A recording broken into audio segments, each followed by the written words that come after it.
તો અત્યારે હાલ અનેક મહત્વપૂર્ણ સમાચાર રાહુલ ગાંધીને લઈ અને સામે આવી રહ્યા છે। દૂધ સંઘ સાથે જોડાયેલ 170 લોકો સાથે રાહુલ ગાંધીએ સંવાદ કર્યો છે। ઉલ્લેખનીય છે કે રાહુલ ગાંધી આજે ગુજરાતની મુલાકાતે છે। આણંદની મુલાકાતે છેલ્લા 10 વર્ષમાં દૂધના ભાવ વધવા જોઈએ તેટલા વધ્યા નથી અને દૂધ પેદા કરનાર આજે અહીંયા 170 જેટલા સિલેક્ટેડ લોકો આવ્યા હતા, જેની સાથે રાહુલજીએ સંવાદ કર્યો।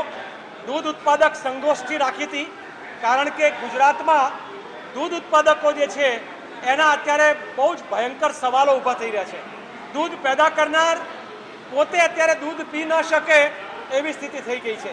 જે રીતે ગુજરાતમાં દૂધના ભાવ કરતાં ઘાસચારો અને ખાણ મોંઘા થયા છે, દૂધ સોંઘું છે। છેલ્લા 10 વર્ષના દાયકામાં દૂધના ભાવની વધારો જે થવો જોઈએ એ મંથર ગતિએ છે અને ખાણદાણ અને ઘાસચારાના ભાવ તીવ્ર ગતિએ આગળ વધી રહ્યા છે। અત્યારે દૂધ સંઘોના વહીવટદારો, કારણ કે ભારતીય જનતા પાર્ટીએ દૂધ સંઘોને પોતાની દુકાન બનાવી દીધી છે, પોતાની જાગીર બનાવી દીધી છે। દરેક દૂધ સંઘ છે એનો વહીવટ ભારતીય જનતા પાર્ટી પોતાના મેન્ડેટ ઉપર કાર્યકર્તાઓ સાથે રાખી અને સમગ્ર રીતે કબજો કર્યો છે। દૂધ સંઘોમાં થતા કરપ્શનનું કમિશન કમલમ સુધી પહોંચે છે। ગુજરાતમાં રોજ 1.25 કરોડ લીટર દૂધ ગુજરાત બહારથી મધ્યપ્રદેશ, રાજસ્થાન અને મહારાષ્ટ્રમાંથી આવે છે। ગુજરાતની અંદર ડુપ્લિકેટ દૂધનું પ્રમાણ આ દૂધ સંઘના ડાયરેક્ટરોએ એટલા મોટા પ્રમાણમાં વધાર્યું છે કે જેના કારણે ગુજરાતના દૂધ વપરાશ કરનાર સામાન્ય લોકો એ પોતે કેન્સર જેવી બીમારીનો ભોગ બની રહ્યા છે।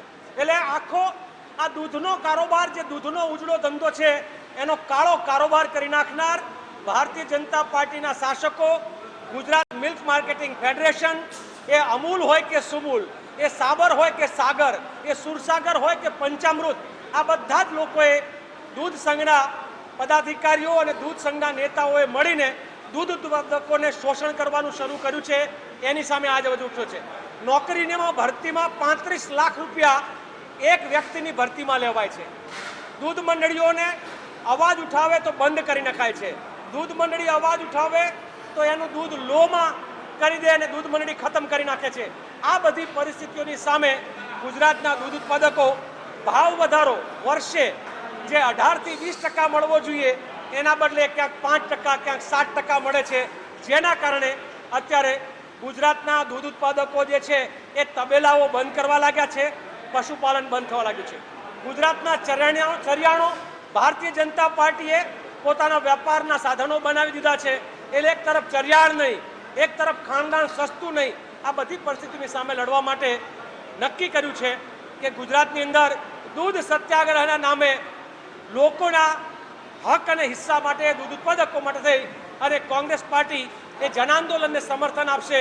દૂધ હિત રક્ષક મંચ જે છે એને સમર્થન આપશે અને આવનાર સમયમાં જ્યાં જ્યાં ભારતીય જનતા પાર્ટી મેન્ડેટ આપીને ચૂંટણીઓ લડાવશે ત્યાં મેન્ડેટની વિરુદ્ધમાં જન આક્રોશ થકી એને હરાવવાનું કામ પણ એ દૂધ ઉત્પાદકો દ્વારા કરશે, આંદોલન થશે। રાહુલજીએ ખાતરી આપી છે કે દૂધ ઉત્પાદકોના મુદ્દાઓને લોકસભામાં ઉઠાવશે। હિમાચલે MSP આપી છે દૂધમાં 51 રૂપિયા ગાયના દૂધની મિનિમમ સપોર્ટ પ્રાઇસ ગાયના દૂધમાં। આ MSP કોંગ્રેસના મેનિફેસ્ટોમાં દરેક રાજ્યોમાં લાગુ થશે। કર્ણાટકમાં 5 રૂપિયા લીટરે સબસિડી કોંગ્રેસની સરકાર આપી રહી છે દૂધમાં। એ જ રીતે મેનિફેસ્ટોમાં આવનાર સમયમાં દૂધ ઉત્પાદકોના મુદ્દાઓ છે એને પ્રાધાન્ય આપવાનું